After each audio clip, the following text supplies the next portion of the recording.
Doctor Abdur Rab صاحب، آپ بتائیے کہ حالت حاضرہ میں کووڈ-19 میں ہمیں کون سی دشواریوں کا سامنا کرنا پڑا؟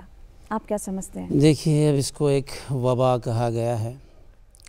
بیماری کہی گئی ہے۔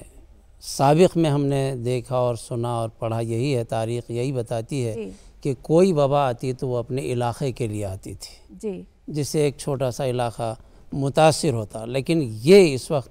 عالمی سطح پر اس نے متاثر کر دیا ہے۔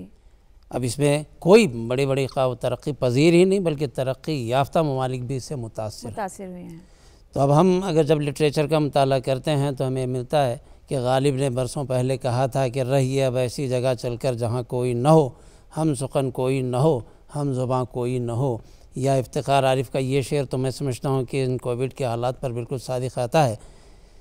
کہ نہ جانے خلق خدا کون سے عذاب میں ہے،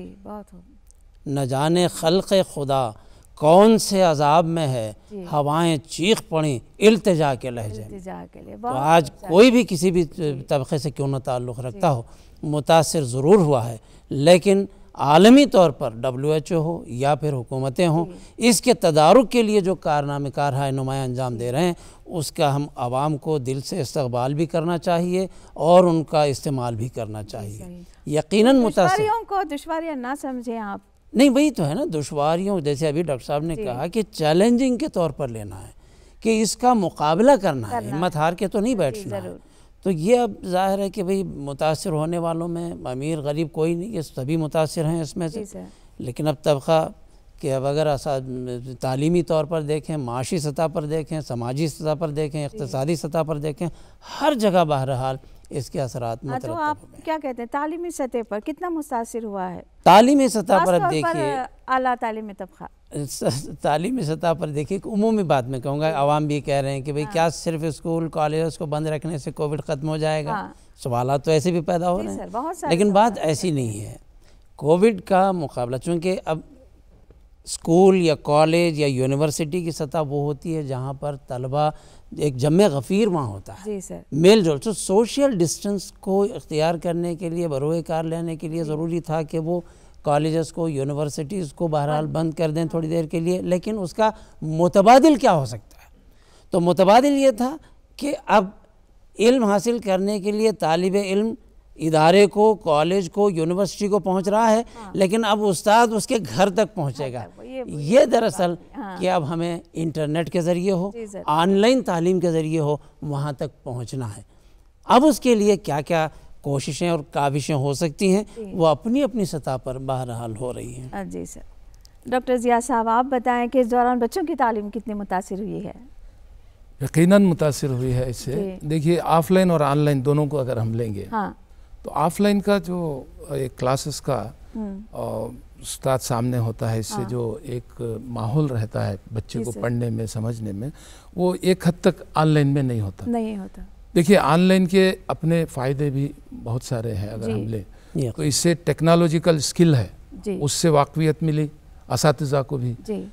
تو روایتی تعلیم میں جب ہم لوگ تھے تو وہاں پر ایک حد تک یہ آن لائن کا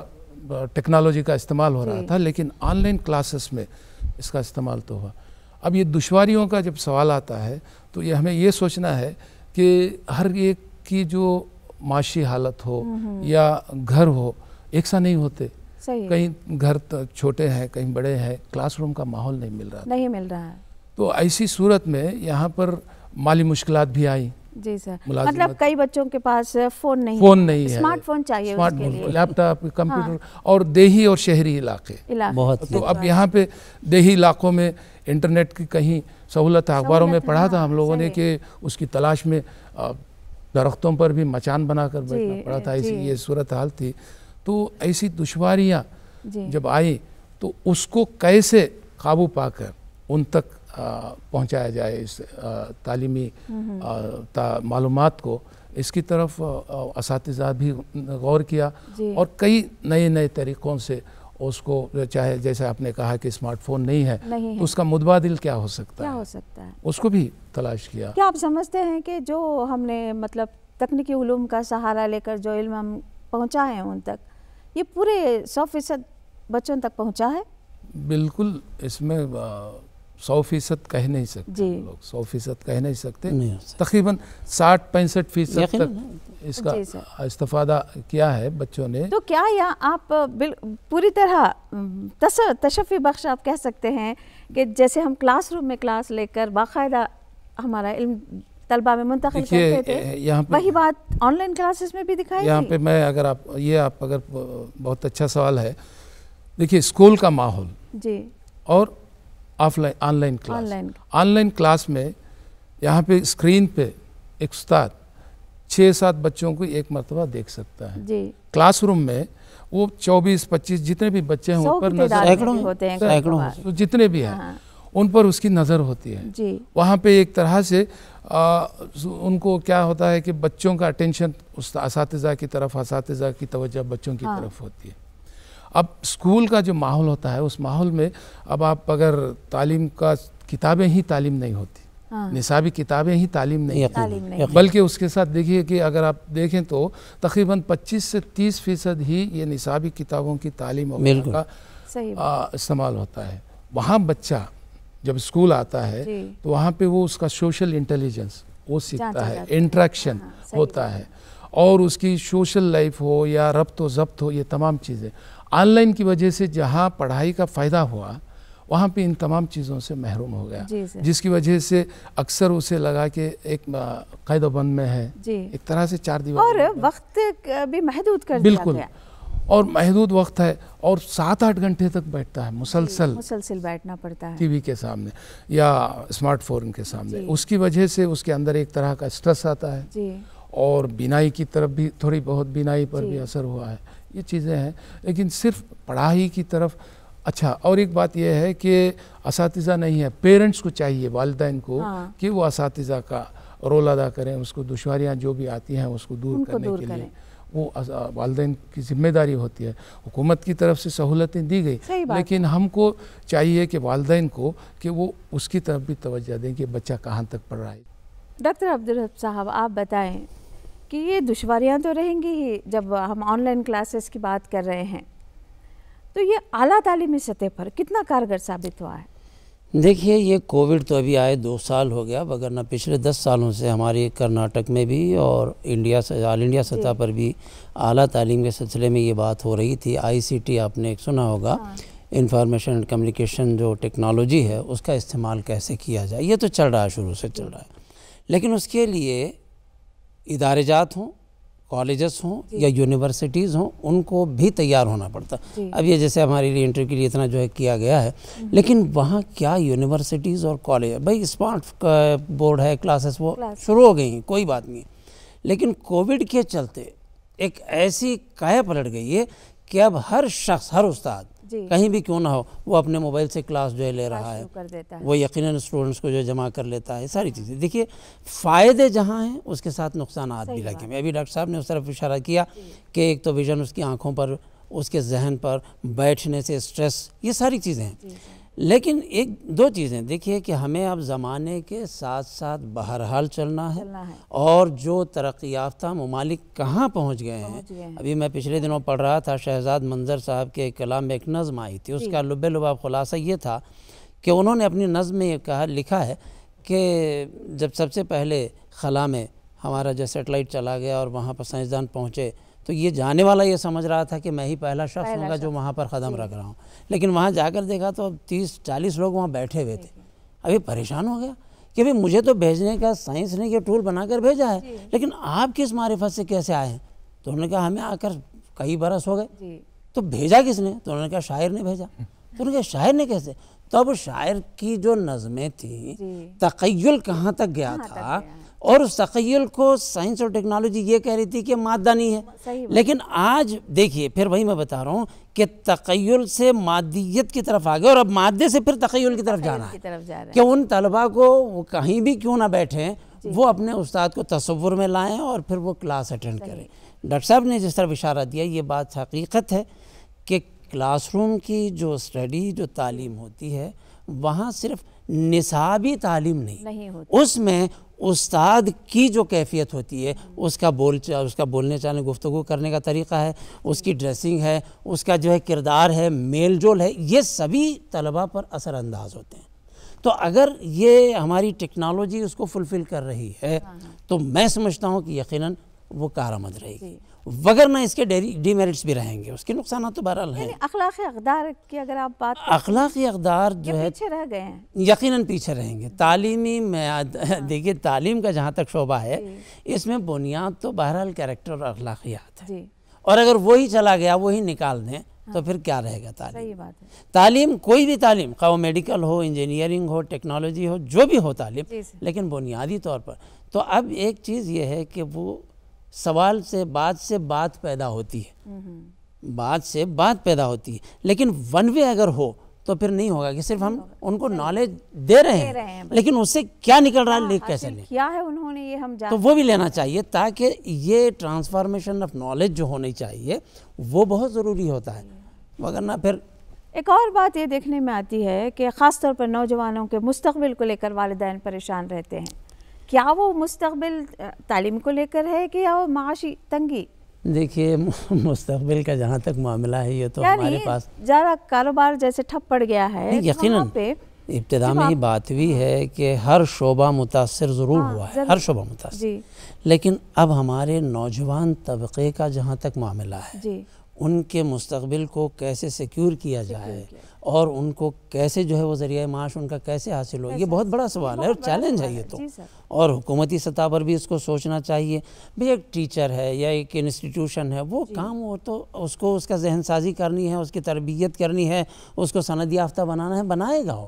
لیکن اب بچے کا بھی، اسٹوڈنٹ کا بھی یہ کام ہے، اس کے ساتھ ساتھ اس کے والدین کا بھی، اولیاء طلباء پر بھی یہ ذمہ داری پڑتی ہے کہ وہ انتخاب کیسے کریں۔ تو اب اقبال نے برسوں پہلے کہا تھا شاہین کے حوالے سے، تو ان کی شاعری میں شاہین ایک استعارہ یا علامت کے طور پر آپ لے سکتے ہیں ان میں، کہ وہ اپنے بچے کو جس قسم کی نصیحت کرتا ہے، وہ کہتا ہے شباب اپنے لہو کی آگ میں جلنے کا نام، ہے شباب اپنے لہو کی آگ میں جلنے کا نام، سخت کوشی سے ہے تلخ زندگانی انگبی۔ تو اگر اپنی زندگی کو جو تلخ سمجھ رہے ہیں اس کو انگبی میں بدلنا ہے تو سخت کوشی لازم ہے۔ اب وہ سخت کوشی ہر جگہ پر کام کر جاتی ہے کہ اب مجھے محنت تو بہرحال کرنی ہے۔ کوئی استاد جو ہے کسی شخص کو، کسی طالب علم کو لے جا کر اپنی جگہ پر نہیں بٹھائے گا، کوئی والد اس کے بچے کو جو ہے کسی معیار پر، وہ اس کا کام ہے۔ تو اب ایک طالب علم اپنی تعلیم کا استعمال کرتے ہوئے، اپنی ذہانت کا استعمال کرتے ہوئے، مثبت طرز فکر سے، مثبت رویہ اور پھر نیک نیتی سے اور پورے خلوص اور دل جمعی کے ساتھ کام کرتا ہے تو اس کا یقیناً مستقبل روشن ہو۔ ڈاکٹر قاضی ضیاء صاحب آپ بتائیں کہ کیا یہ مثبت طریقہ ہے آن لائن کلاس کا علم حاصل کرنے کا؟ ایکچولی ہے کیا یہ آن لائن کلاس؟ دیکھیے ڈاکٹر صاحب کہہ رہے تھے ابھی پورا یہ ایک چیلنج ہے۔ اب یہاں پہ ہم کو یہ سوچنا ہے کہ اس تعلیم جو ہم لوگ کانسیپٹ لے رہے ہیں، تصور کر رہے ہیں، یہ تعلیم جو آن لائن کلاس ہے، یہ اب یہاں پہ ہم کو تعلیم کو اس کو حصوں میں بانٹ کر دیکھنا ہے۔ اب تعلیم یہاں پہ پریکٹیکل بیسڈ ایجوکیشن ہے، تعلیم ہے، نان پریکٹیکل بیسڈ تعلیم ہے۔ آن لائن میں آپ یہ دیکھیے گا کہ پریکٹیکل بیسڈ تعلیم کیسے ہوگی؟ نہیں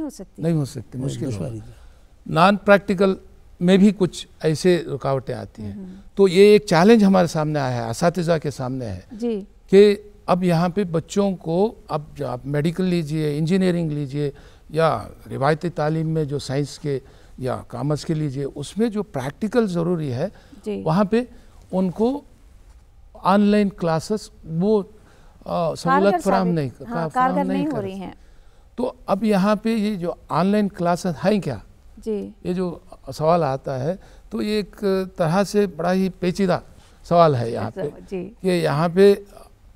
تھیوریٹیکل بیس پہ ہم کہہ سکتے ہیں کہ تعلیم کے لیے فعال ثابت ہو رہا ہے۔ بچوں کو ٹرانسپورٹیشن کا، شہری ماحول میں دیکھیں تو ٹرانسپورٹیشن کا جو وقت ہے وہ بچ رہا ہے، اور گھر میں بیٹھے تعلیم حاصل کر رہے ہیں، ڈسپلینڈ ہے، وقت پہ کلاس میں وہاں پہ یہ ہو رہا ہے۔ لیکن کچھ جو چیزیں یہاں پہ میں نے جیسے ابھی بتایا کہ پریکٹیکل بیسڈ، اس کے لیے آن لائن کلاس کہاں تک سود مند ہے، اس پر سوچنا چاہیے۔ سر ایک اور بھی یہ ابھرتا ہے کہ خاص طور پر والدین، اگر بچہ وہ خوش ہو رہے ہیں اپنی جگہ کہ ہماری دیکھ میں علم حاصل کر رہا ہے، ہاں مطلب ایک دور تھا تب کہ آپ کلاس میں علم حاصل کیا کرتے تھے، آج والدین کی دیکھ ریکھ میں بچہ علم حاصل کر رہا ہے، یہ بڑی خوشائند بات ہے والدین کے لیے۔ نفسیات کیا ہے والدین کی؟ شروع میں یہ بہت خوشائند رہی، لوگ خوش ہوئے کہ چلیے جان بچے لاکھوں پائے، اب بیٹھے ہیں، بیٹھ کے یہاں پہ پڑھ رہے ہیں، لیکن رفتہ رفتہ بچوں کے ساتھ ماں بھی بیٹھتی ہے کبھی کبھار، لازمی طور پر ان کا بیٹھنا ضروری ہے، لیکن یہاں پہ یہ ہوا کہ جیسے جیسے سماجی ہو یا مالی مشکلات ان کا جب سامنا کرنا پڑا تو بچہ وہاں پہ وہ خاموش بیٹھ کے دیکھ نہیں سک رہا تھا، وہ سائلنٹ اسپیکٹیٹر نہیں تھا، وہ بھی محسوس کر رہا تھا، اس کی وجہ سے ایک طرح سے ڈپریشن کا بھی شکار ہوا بچہ وہاں، ڈپریشن کا شکار ہوا، سٹریس آیا، اور کئی جگہوں پر یہ بھی دیکھنے میں ملا کہ اس کے اندر خودکشی کا رجحان بھی ایسے۔ تو اب یہاں پہ ماں باپ کو چاہیے کہ جو حالات ہیں اس کا سامنا کرنے کے لیے اسے تیار کریں، اس میں حوصلہ مندی لائیں، یہ